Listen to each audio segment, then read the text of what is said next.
Salut tout le monde, aujourd'hui je vais vous emmener avec moi, on va aller un peu dehors, on va discuter et puis je vais un peu faire voilà, ce que j'ai à faire, aller faire d'autres petites courses, etc. Allez, je vous emmène avec moi, let's go. Là du coup ce que je vais essayer de faire c'est de trouver un petit parc dans lequel me poser et puis ça me permet de discuter un peu voilà face cam et de pouvoir parler un peu de la chaîne YouTube parce que j'ai prévu des choses, j'ai bientôt des vacances donc voilà j'ai plein de choses, j'ai plein d'idées qui fusent donc voilà je vais parler un peu de ça et je vais aussi un peu parler de mon ressenti sur la vie au Japon très rapidement sur des petites choses et tout que j'ai pas forcément énoncé dans les vidéos mais voilà qui me paraissaient très intéressants et je vais aussi parler voilà de choses un peu plus communes du Japon, voilà de ma vie au Japon, c'est des choses que j'ai pas forcément abordées dans les vidéos, mais voilà, c'était un peu trop petit pour être abordé directement dans une vidéo. Donc voilà, j'en profite de cette vidéo pour en discuter un peu, voilà, de mon ressenti, comment ça se passe au Japon. Je mets un petit warning déjà d'avance, voilà, j'ai jamais fait de vlog, donc c'est la première fois, donc je vais essayer je sais pas encore trop comment je vais monter ça, comment je vais réussir à imbriquer un peu tous les éléments. Donc je verrai, puis vous me direz si ça passe, si vous avez des recommandations, encore une fois n'hésitez pas à me dire dans les commentaires. Et je pense que du coup dans le futur, vu qu'il y a l'été et les beaux jours qui arrivent, je vais sortir et en plus j'aurai une caméraman, donc ce sera des vlogs voilà, un peu plus professionnels, un peu mieux cadrés. Et on va vous faire découvrir plein d'endroits qui ne sont pas forcément connus à Tokyo et ses environs, surtout à Chiba qui est une préfecture à côté et qui n'est pas forcément connue par les touristes. Et on va vous faire découvrir aussi des restaurants, enfin voilà on a plein d'idées. Il y a une chose que j'ai remarqué depuis que j'ai commencé à faire des vidéos, c'est que mon français était vraiment devenu pourri. Alors vous le voyez pas forcément dans les vidéos parce que je fais plein de cuts, mais en fait je fais tout le temps que bégayer. Notamment en fait parce que je parle plus forcément beaucoup en français, je parle un petit peu français à mon travail parce qu'il y a un peu d'autres français, mais sinon je parle tout le temps anglais ou japonais à la maison, ce qui fait qu'au final vraiment je perds mon français, où j'arrête pas de bégayer, où je cherche mes mots, voilà ça me vient tout de suite en japonais ou en anglais. Et c'est un peu con pour les vidéos, donc en plus je pense que ça se verra un peu plus dans les vlogs parce que ça va être un peu plus de l'impro, donc voilà, excusez-moi si j'ai pas une diction particulièrement très français, voilà, encore une fois je cherche mes mots, donc voilà, je vais essayer de faire attention, et voilà, excusez-moi si mon français il est pas parfait. Donc voilà, au final je suis sur le chemin du retour là, je vous ai pas filmé ce qu'il y avait dans le supermarché parce que j'ai pas trouvé ça très intéressant, puis en plus je devais faire super attention, ils aiment pas trop qu'on filme dans les supermarchés au Japon, donc voilà, au final c'était pas très utile, et voilà, moi je vous filmerai un de ces jours juste en cachette un peu comment ça se passe pour payer, c'est vraiment très différent, c'est pas du tout le même système qu'en France. Puis là voilà, tout simplement je vais chercher un endroit pour me poser, poser ma caméra, discuter avec vous tranquillement. Voilà, je cherche un petit endroit sympathique, mais je crois que j'ai une idée, voilà, vous allez voir. Là on va arriver du coup au parc, on entend déjà les oiseaux, je vais me mettre dans un petit endroit et puis voilà, je vais poser ma caméra tranquillement. Voilà, j'ai trouvé un endroit un peu sympa, je vais me poser ici et puis voilà, je pense que c'est assez calme, on entend les oiseaux je pense, et puis pas trop de voitures, je pense que ça ira. Je vais vous parler en premier un peu du futur, un peu de ce qui va arriver, donc je vous ai teasé un peu voilà, juste avant ce qui allait arriver comme vidéo, et du coup je vais un peu vous expliquer voilà, ce que j'ai un peu comme idée, quelle direction que je vais prendre pendant cet été, parce que voilà, je vais bien changer, je pense que je vais pas toujours rester à la maison vu qu'il fait beau, autant en profiter. Et après du coup en seconde partie je vais vous expliquer, voilà, comme je vous ai dit, mon ressenti par rapport au Japon, après être resté depuis plus d'un an, qu'est-ce que je vois vraiment comme différence par rapport à moi, etc.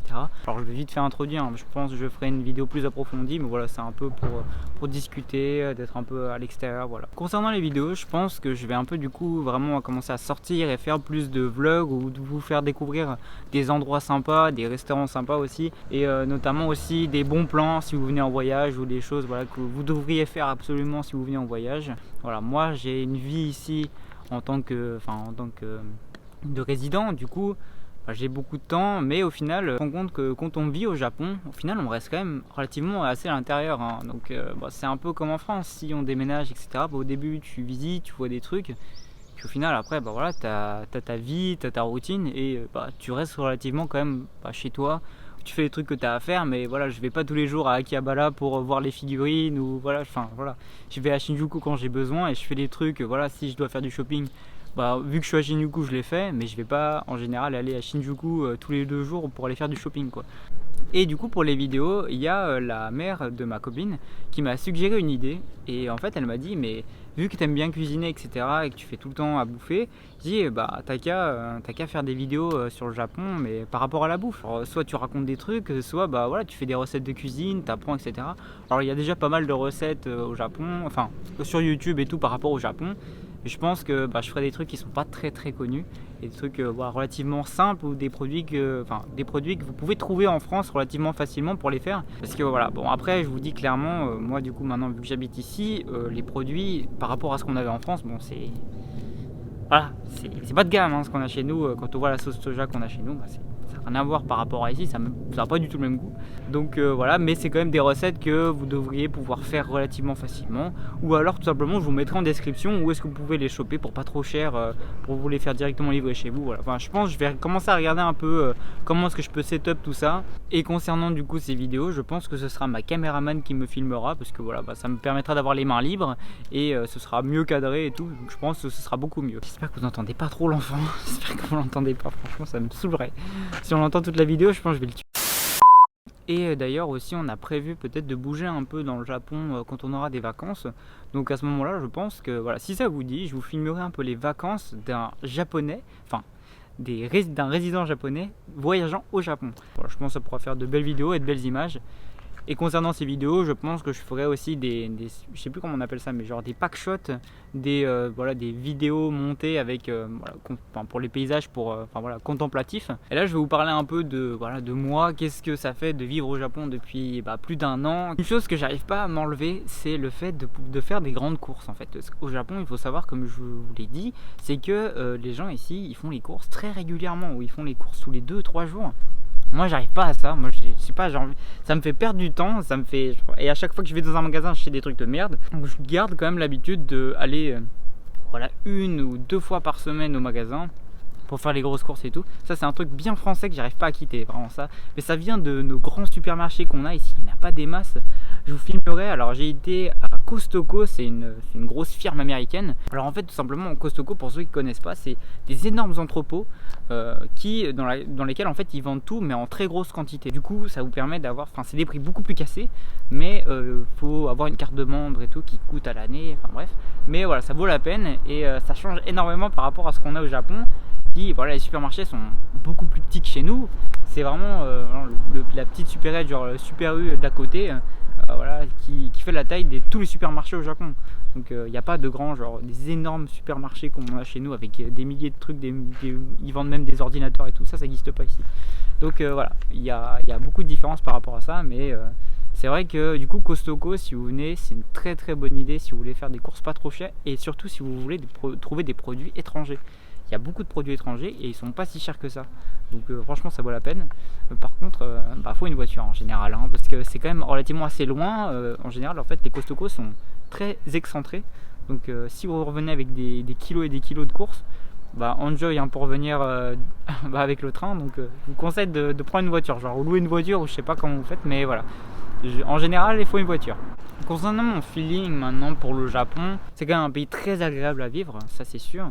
Je vois beaucoup de défauts qu'il y a, enfin que je voyais pas au début, que maintenant je vois par rapport au Japon, et inversement, je vois beaucoup de défauts qu'il y avait à la France que je faisais pas forcément attention aussi. Mais disons que au Japon, on a quand même une qualité de vie relativement aisée. On se sent bien, c'est relativement facile de trouver du travail. Il y a aussi une chose sur laquelle j'ai très vite fait aborder le sujet dans une vidéo, c'est le sujet du service. Ça c'est quelque chose que je pense que quand je vais retourner en France, je vais mourir vraiment concernant le service. Où ça a l'air tout con, hein, mais quand on va dans un magasin, quand on va dans un restaurant, en fait la qualité du service pour tout en fait, elle est supérieure au Japon. Ils sont tellement attentifs à toi, les gens, ils font vraiment tout pour te placer au-dessus des autres. Alors je pense que ça doit être très chiant quand tu fais le job, mais quand voilà, tu subis l'action, voilà, où toi tu fais juste que recevoir le service, c'est très très agréable. Et voilà, faut admettre que la moindre des choses voilà, qui demandent de l'administratif, je sais pas, en mairie et tout, les gens ils sont vraiment là pour t'aider, ils font vraiment attention pour tout. Il y a certaines personnes qui m'ont demandé si j'étais déçu quand je suis arrivé au Japon, si je m'étais fait une idée de ce qu'était le Japon et au final c'était pas vraiment ce qu'on m'avait vendu.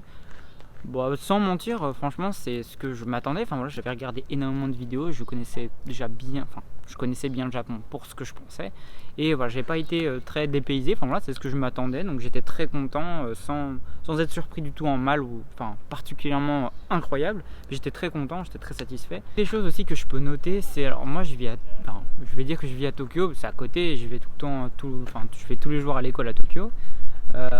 Alors moi j'ai eu l'habitude de vivre aux alentours de Evian, donc c'est quand même une région, enfin, voilà, c'est une très belle région, mais ça reste pas très, enfin c'est pas très urbain. Il y a des grandes villes pas loin, mais ça reste relativement, je vais dire rural entre guillemets, où il y a énormément de verdure, etc. tout autour. Et ici, bah, c'est vrai que ce genre de feeling, de sentir, je sais pas, c'est quelque chose, je me suis jamais posé la question, je me suis jamais dit que ça, enfin, je sentirais la différence, mais l'air pur, vous voyez, enfin, voilà, de l'extérieur, de la fraîcheur des plantes et tout, ça a l'air, mais genre bateau ce que je dis, mais c'est vrai que pendant un an à être, je vais dire un peu cloîtré dans l'urbanisation, bah, ce genre de trip, enfin voilà, d'aller dehors et de sentir l'air frais et tout, bah c'est vrai que ça me manque.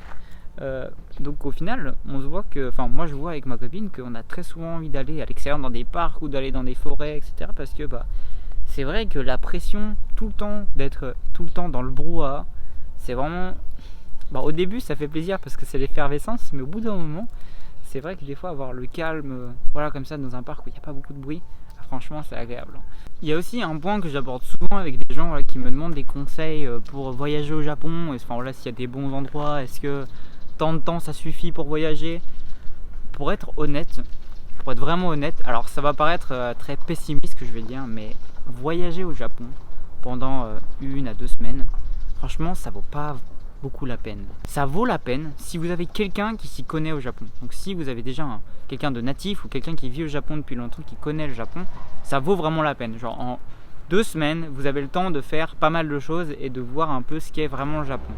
Si vous venez en tant que touriste, sans guide, sans rien du tout, je vous avoue que vous allez vous faire une idée du Japon qui n'est pas du tout ce qui est en général, et vous allez passer à côté de plein de choses. Et vraiment, en général, les choses, bah, c'est un peu, voilà, c'est bête, mais c'est comme ça. Mais les choses les plus cachées, c'est vraiment ce qui fait que vous allez adorer le Japon. En général, moi quand je suis arrivé, voilà, moi j'ai fait tous les trucs basiques de touriste et j'étais émerveillé par ce qu'on me mettait comme magie devant les yeux.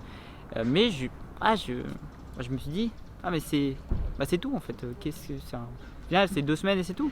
Et au final, je me suis rendu compte qu'en vivant ici tous les jours, que là, il y avait tout plein de choses que je découvrais, qui dit mais si j'avais quitté le Japon sans avoir découvert ça ou sans avoir vu ça, ça aurait été trop dommage.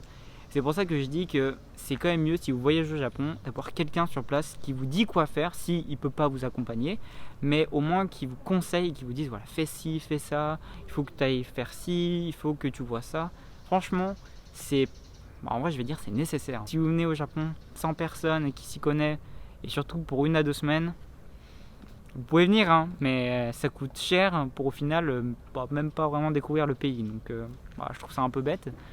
Mais voilà, si vraiment c'est ce qui peut vous faire, donner l'envie de venir vivre ici, voyager avant de venir vivre, faites-le. Mais c'est mieux d'avoir quelqu'un sur place qui vous dit quoi faire ou voilà, ce qu'il faut voir. Après, je dis pas, si par exemple vous venez sans guide ou voilà, sans personne qui s'y connaît, vous pouvez rester pour découvrir complètement bien le pays, pour sentir le pays un peu. Il faut rester 1 mois au moins, où là vous allez pouvoir un peu découvrir le cœur du Japon.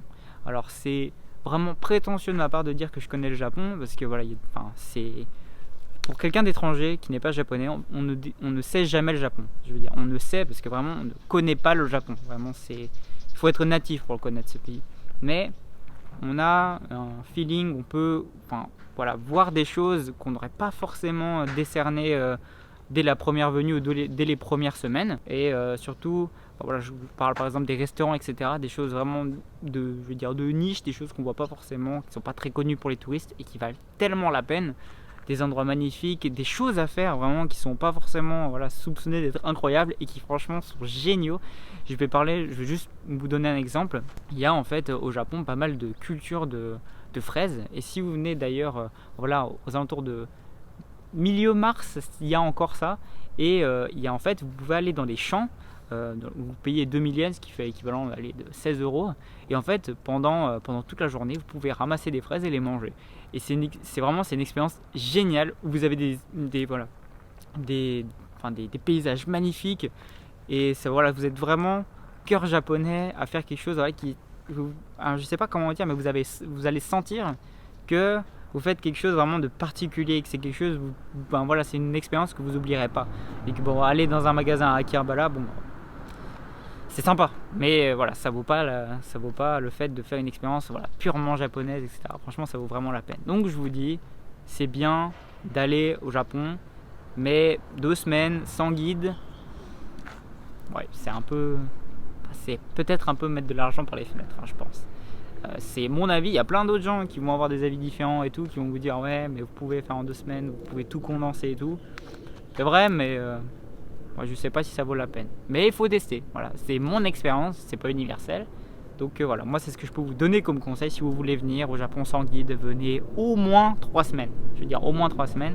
Et si vous venez avec un guide, bon voilà, là, à ce moment-là, lui il sera et ce sera un meilleur voyage, clairement. Voilà, c'était un peu l'astuce de fin. J'espère que bah, voilà, ça vous aura plu d'avoir ce petit conseil, ce petit bilan. Je vous parlerai un peu de temps en temps. Je ferai des facecam comme ça, un peu dehors de temps en temps.